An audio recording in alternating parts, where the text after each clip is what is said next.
Manhattan. Wednesday night, August 6th, 1930, 9:15.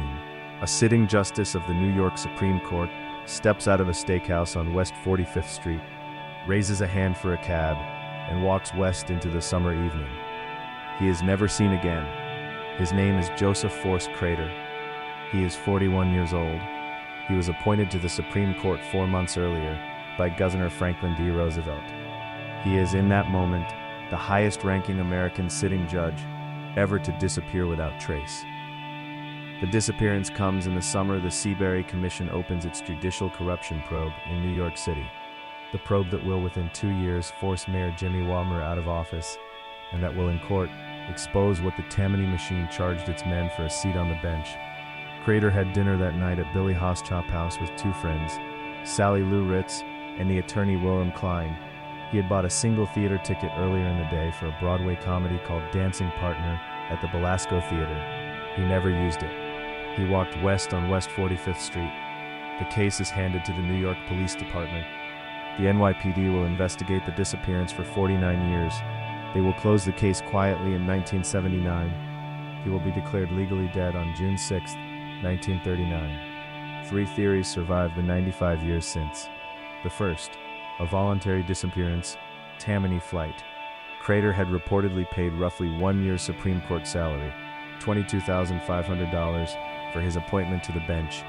That figure was exactly what Judge Samuel Seabury would later expose as the Tammany Hall purchase price for a Supreme Court seat.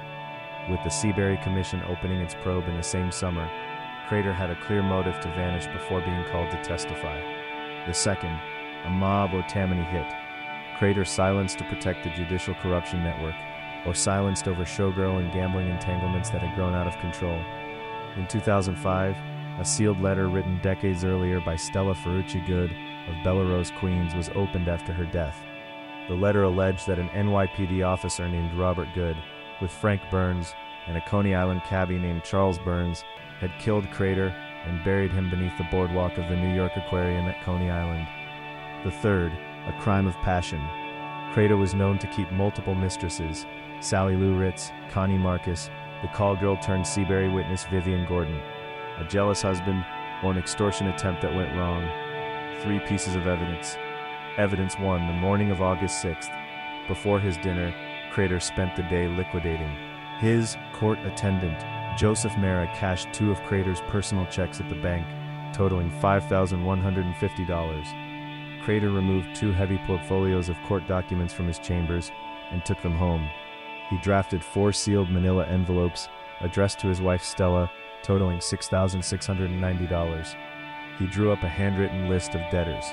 He drew up his will. Evidence 2. Vivian Gordon.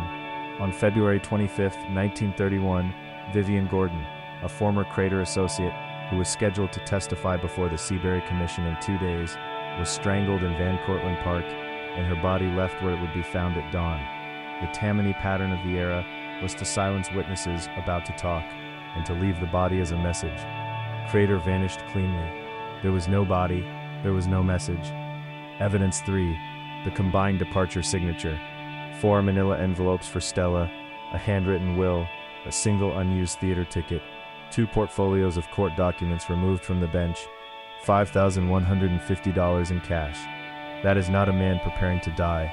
That is a man preparing to leave. 3 clues eliminate 2 theories. A crime of passion is not preceded by the victim spending the morning of his death drafting envelopes to his wife, drawing up his will, and removing portfolios of work documents from his chambers.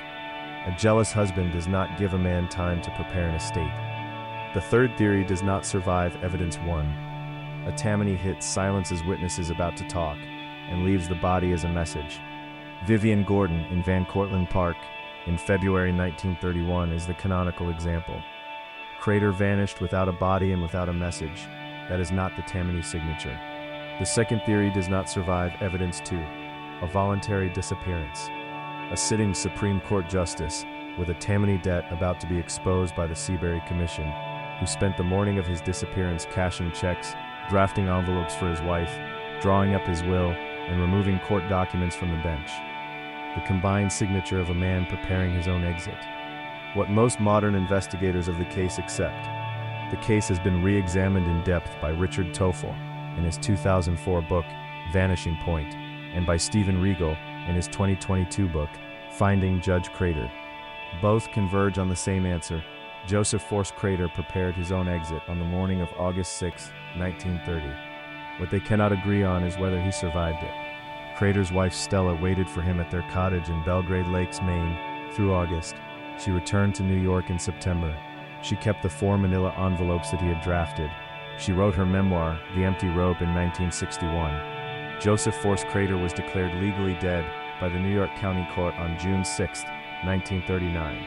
The New York Police Department investigated the disappearance for 49 years and closed the case quietly in 1979 without a resolution. The 2005 Ferrucci-Good letter that alleged a Coney Island burial was investigated by NYPD detectives at the New York Aquarium Boardwalk site. No body was ever recovered. The case is administratively closed. In the public memory, it has never been resolved. Next time on Quiet Hours, Villisca, Iowa, the night of June 9th into the morning of June 10, 1912. 8 people are found murdered in their beds inside a single 2-story white wooden farmhouse. The J.B. Moore family of 6 and 2 visiting Stillinger sisters who had stayed the night. The killer was never identified. The case has remained officially unsolved for over a century. The Villisca Axe Murders. Subscribe.